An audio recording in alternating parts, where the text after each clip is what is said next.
Ketika kita berbicara tentang pembangkit listrik tenaga panas bumi, seringkali kita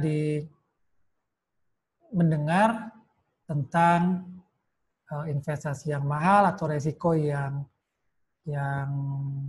cukup signifikan terkait dengan pembangkit listrik tenaga panas bumi yang sebetulnya adalah dimulai dari sejak eksplorasi. Jadi sebagaimana mungkin berbeda dengan pembangkit listrik tenaga bahan bakar, di mana kita cukup fokus pada teknologi pembangkit dan ketersediaan bahan bakar. Pada pembangkit listrik tenaga panas bumi kita bergantung cukup signifikan pada kegiatan eksplorasi geotermal itu sendiri yang prosesnya cukup panjang. Jadi dimulai misalkan dari pencitraan satelit dan fotografi udara untuk mengetahui potensi panas bumi, kemudian ada studi-studi vulkanologi, ada pemetaan geologi dan struktur, ada survei geochemical, survei geofisikal, dan penggalian untuk mengetahui misalkan gradien temperatur di sumur geotermal. Dan ini bukan proses yang mudah dan bukan proses yang murah. Jadi ketika kita mulai dengan pencitraan satelit atau udara, di situ teknologi yang terlibat juga teknologi terutama satelit bukan teknologi yang murah.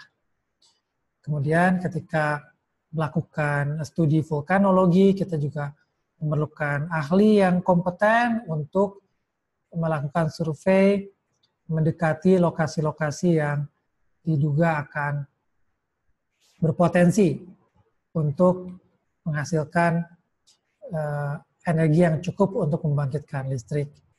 Kemudian pemetaan geologi dan struktur juga bukan proses yang gampang, bukan proses yang mudah, memerlukan keahlian khusus dan pengalaman yang panjang. Jadi ini juga mungkin salah satu penyebab bahwa ahli-ahli panas bumi itu sering terkonsentrasi di negara-negara yang memang memiliki pengalaman cukup panjang dalam mengeksplorasi dan mengeksploitasi sumber-sumber energi panas buminya.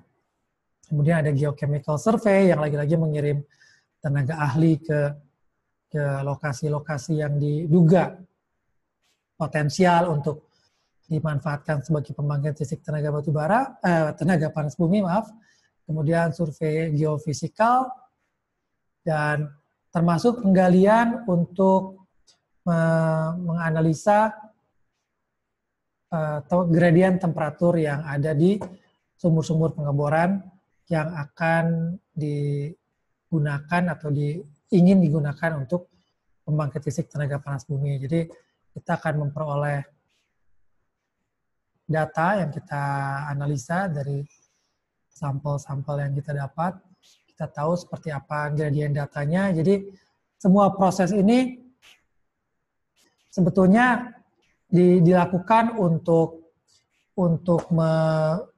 ujung-ujungnya untuk mengetahui sebesar apa potensi yang kita bisa dapat dari satu sumur pengeboran dan apakah cukup untuk dieksploitasi energinya dalam bentuk pembangkitan listrik, kemudian teknologi apa yang tepat, dan cukup untuk berapa lama operasinya, yang ujung-ujungnya adalah menghitung tingkat keekonomian ketika pembangkit listrik tenaga panas buminya akan dioperasikan.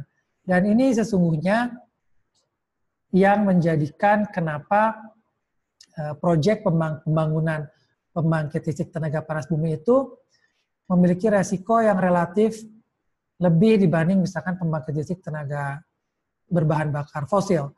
Karena survei-survei tadi memerlukan waktu, keahlian, kompetensi, yang teknologi yang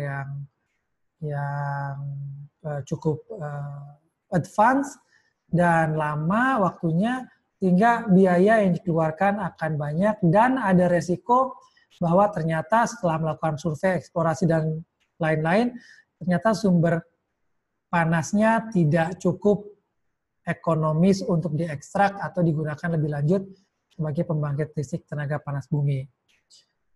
Itu baru dari sisi eksplorasi, kemudian juga ada sisi teknis, sosial ekonomi, karena biasanya pembangkit listrik tenaga panas bumi ini atau sumber-sumber panas bumi ada di tempat-tempat, kalau di Indonesia terutama, ada di tempat-tempat yang subur. Sehingga masalah sosial ekonomi, pendekatan dengan masyarakat juga menjadi sangat penting. Pertimbangan teknisnya tadi yang bisa membuat go or no go dengan atau apakah berlanjut atau tidak dengan eksploitasi panas bumi sebagai pembangkit listrik tenaga panas bumi ini, misalkan juga kita perlu tahu potensi panasnya, kemudian estimasi berapa lama dia bisa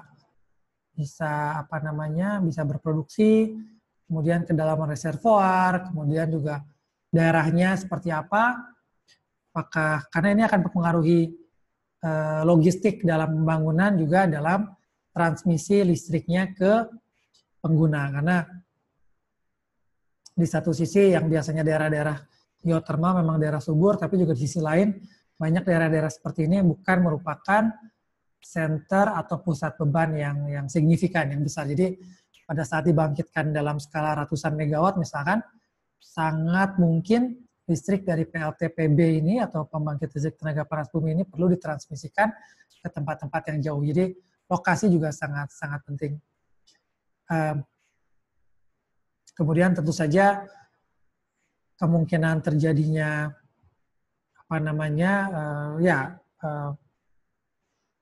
kandungan zat yang mungkin bisa bersifat korosif atau gejala-gejala alam seperti erupsi hidrotermal dan kajian dampak lingkungan itu juga perlu dipertimbangkan. Dan sekali lagi juga sosial ekonominya, karena tadi bagaimana keterkaitannya dengan masyarakat sekitar yang sudah tinggal di sana, dan juga aspek finansial, berapa dari misalkan dari masa operasi pembangunan, operasi, dan selanjutnya itu bagaimana pengembalian keuntungan ekonomi untuk semua pihak yang terlibat tanpa merugikan pihak manapun. Jadi memang agak unik eksplorasi dan risiko di pembangkit listrik tenaga